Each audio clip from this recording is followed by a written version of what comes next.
Good morning. നമ്മളിന്നൊരു പുതിയൊരു ടോപ്പിക്കായിട്ട് വന്നേക്കണത്. കഴിഞ്ഞ ദിവസം നമ്മൾ പറഞ്ഞായിരുന്നില്ല, ഇപ്പോൾ നിങ്ങൾക്കൊരു വൈഫ് നമുക്കെതിരെ ഒരു മെയിൻ്റനൻസിന് കേസ് കൊടുക്കുന്നു. അങ്ങനെ കേസ് കൊടുത്തു കഴിഞ്ഞിട്ടുണ്ടെങ്കിൽ ഓട്ടോമാറ്റിക്കായിട്ട് എന്ത് സംഭവിക്കും? കോടതി നമുക്കെതിരെ ഒരു ഇൻ്ററിം മെയിൻ്റനൻസ് എന്ന് പറയുന്നത് അവാർഡ് ചെയ്യും. അപ്പോൾ അങ്ങനെ അവാർഡ് ചെയ്യുന്ന പൈസ ഒരു കാരണവശാലും നമ്മൾ എന്ത് ചെയ്യാനായിട്ട് പാടില്ല, കോടതിയിൽ ഡ്യൂ വരുത്താനായിട്ടുള്ള ഒരു സാഹചര്യം ഉണ്ടാവാനായിട്ട് പാടില്ല. അതായത് കോടതിയിൽ നമുക്ക് പൈസ അടയ്ക്കണം എന്നുള്ളൊരു വിധി വന്നു കഴിഞ്ഞിട്ടുണ്ടെങ്കിൽ കാലപ്രാബല്യത്തോടെ ആയിരിക്കും ആ വിധി വരിക. അങ്ങനെ ആ വിധി വന്നു കഴിഞ്ഞിട്ടുണ്ടെങ്കിൽ ഒരു കാരണവശാലും പൈസ നമ്മൾ അടയ്ക്കാതെ ഇരിക്കാനായിട്ട് പാടില്ല. ചിലപ്പോൾ നമ്മുടെ ബന്ധുക്കൾ പറയും, ചിലപ്പോൾ നമ്മുടെ ഫ്രണ്ട്സ് പറയും, അല്ലെങ്കിൽ വേറെ ആരെങ്കിലും നമ്മുടെ അടുത്ത് വന്നിട്ട് പറയാനുള്ള ചാൻസ് ഉണ്ട്, പൈസ പഠിച്ചില്ലെങ്കിലും കുഴപ്പമില്ല എന്നൊക്കെ നമ്മൾ കൂടുതൽ പറയാറുണ്ട്. ചിലപ്പോൾ നമ്മൾ തന്നെ ഒരു സ്വയം ഒരു തീരുമാനമെടുക്കുന്നുണ്ട് അങ്ങനെ ചെയ്യാനായിട്ട്. പക്ഷെ ഒരു കാരണവശാലും കോടതി നമുക്കെതിരെ വന്നിട്ടുള്ള ആ ഒരു ഡ്യൂ വരുത്താതെ നമ്മൾ നോക്കണം. അടയ്ക്കേണ്ട സ്ഥലം പറഞ്ഞായിരുന്നു, ഒന്നില്ലെങ്കിൽ ബാങ്ക് അക്കൗണ്ട് വഴി നമുക്ക് ട്രാൻസ്ഫർ ചെയ്യാം, മണി ഓർഡറായിട്ട് അയക്കാം, അല്ലെങ്കിൽ കോടതിയിൽ പൈസ കെട്ടിവയ്ക്കാം. അപ്പോൾ ഇങ്ങനെ കെട്ടിവയ്ക്കാതിരിക്കുകയാണെന്ന് വിചാരിക്കാം. അപ്പോൾ ഈ സമയത്ത് ചിലപ്പോൾ നമ്മുടെ കുട്ടികളൊക്കെ പ്രായം വയറായിട്ടുള്ള ചെറിയ കുട്ടികളൊക്കെ ചിലപ്പോൾ ഭാര്യയുടെ കയ്യിലായിരിക്കും. അപ്പോൾ നമുക്ക് ആഗ്രഹം ഉണ്ടാവും നമ്മുടെ കുട്ടീനെ നമുക്ക് തിരിച്ചു കിട്ടണം എന്നുള്ള ഒരു അവസ്ഥ ചിലപ്പോൾ ഉണ്ടാവുള്ള ചാൻസ് ഉണ്ടല്ലോ. അത് ഭാര്യ പോവുകയാണെങ്കിൽ പോട്ടെ, വരികയാണെങ്കിൽ വരട്ടെ, കുഴപ്പമില്ല. പക്ഷെ കുട്ടികളെ നമുക്ക് കിട്ടണം എന്നൊക്കെ ഒരു അവസ്ഥ വരും. അപ്പോൾ അങ്ങനെയുള്ള അവസ്ഥയിലേക്ക് കുട്ടികളെ തിരിച്ചു കിട്ടാൻ വേണ്ടിയിട്ട് നമ്മളൊരു കേസ് ഫയൽ ചെയ്യണമെന്നുണ്ടെങ്കിൽ നമ്മുടെ പേരിൽ വേറെ കേസുകളൊന്നും ഉണ്ടാകാൻ പാടില്ല. അതായത് പൈസ അടയ്ക്കാത്തതിൻ്റെ ഈ റിമൈൻഡൻസിൻ്റെ ഒരു കേസ് ഉണ്ടായിക്കോട്ടെ, കുഴപ്പമില്ല. അതൊഴിച്ച് പൈസ അടയ്ക്കാത്തതിന് കോടതിയിൽ നിന്നും വന്നിട്ടുള്ള പെനാൽറ്റി ഓർഡറോ അല്ലെങ്കിൽ അങ്ങനെയുള്ള പ്രശ്നങ്ങളൊന്നും ഉണ്ടാവാനായിട്ട് പാടില്ല. അപ്പോൾ അതൊക്കെ ഉണ്ടാവാതിരിക്കണമെന്നുണ്ടെങ്കിൽ നമ്മൾ എന്ത് ചെയ്യണം? പൈസ ആദ്യം പറഞ്ഞ പൈസ വളരെ ഭംഗിയായിട്ട് കോടതിയിൽ കെട്ടിവെക്കാം. നിങ്ങൾക്ക് കെട്ടിവെച്ചതിന് ശേഷം നമുക്ക് കുഴപ്പമില്ല. അങ്ങനെ കെട്ടിവെക്കുകയാണെന്നുണ്ടെങ്കിൽ CRPC പ്രകാരമുള്ള ഫർദർ കേസുകളൊന്നും വരില്ല. ഈ പൈസ കെട്ടിവെച്ചില്ലെങ്കിൽ പൈസ തിരിച്ചു പിടിക്കുവാനായിട്ട് വൈഫിന് അവകാശമുണ്ട്, റിക്കവറി ചെയ്യാനുള്ള അവകാശമുണ്ട്. അതിനുവേണ്ടി അവരെന്ത് ചെയ്യും? CRPC 125(3) പ്രകാരം നമുക്കെതിരെ എന്ത് ചെയ്യും? ഒരു കേസ് ഫയൽ ചെയ്യും പറ്റും.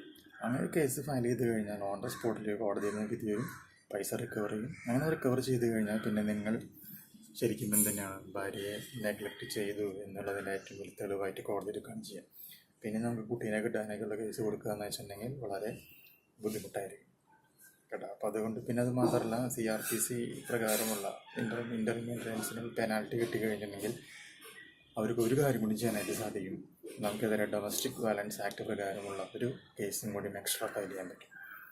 അപ്പോൾ ഈ ഡൊമസ്റ്റിക് വയലൻസ് ആക്ട് പ്രകാരമുള്ള കേസ് നമ്മുടെ മേത്തേക്ക് വരാതിരിക്കണമെന്നുണ്ടെങ്കിൽ CRPC പ്രകാരം നമുക്ക് വന്നിട്ടുള്ള ഇൻ്ററിം മെയിൻ്റനൻസിൻ്റെ കേസ് നമ്മൾ എന്താക്കി മാറ്റണം? ഒഴിവാക്കണം. അപ്പോൾ അതുകൊണ്ട് പൈസ കിട്ടിക്കഴിഞ്ഞാൽ CRPC 125 കേസ് എന്ത് ചെയ്യും? ഫ്രീസ് ചെയ്യും. പൈസ കിട്ടിയില്ല എന്നുണ്ടെങ്കിൽ എന്താണ് സംഭവിക്കുക? ഉടനടി അവർ പൈസ റിക്കവർ ചെയ്യാൻ വേണ്ടിയിട്ട് നമ്മുടെ പേരിൽ CRPC 125(3) പ്രകാരം ഒരു കേസ് അവർക്ക് ഫയൽ ചെയ്യാൻ പറ്റും.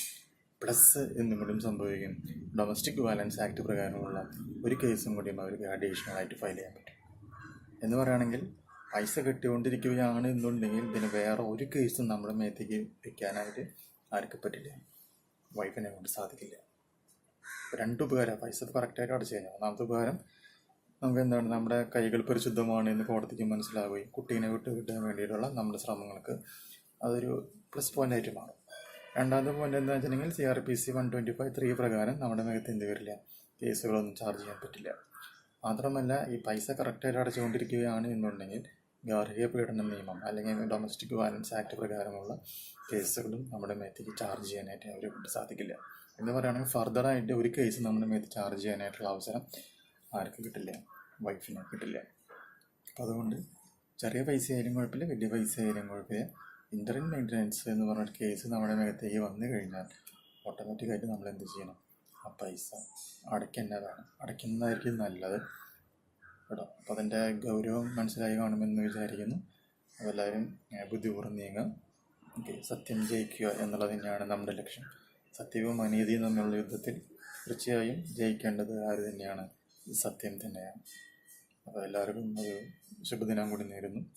അടുത്ത ദിവസം പുതിയ വീഡിയോയുമായിട്ട് വരാം. ഇപ്പോൾ ഞാനിന്നിപ്പോൾ ഈ പറഞ്ഞതിൻ്റെ ഒരു ഡിസ്ക്രിപ്ഷൻ ബോക്സിൽ അതിൻ്റെ കാര്യങ്ങളൊക്കെ എഴുതി വെക്കുന്നുണ്ട്. കമൻറ്റ് ബോക്സ് ചെക്ക് ചെയ്യാം കേട്ടോ.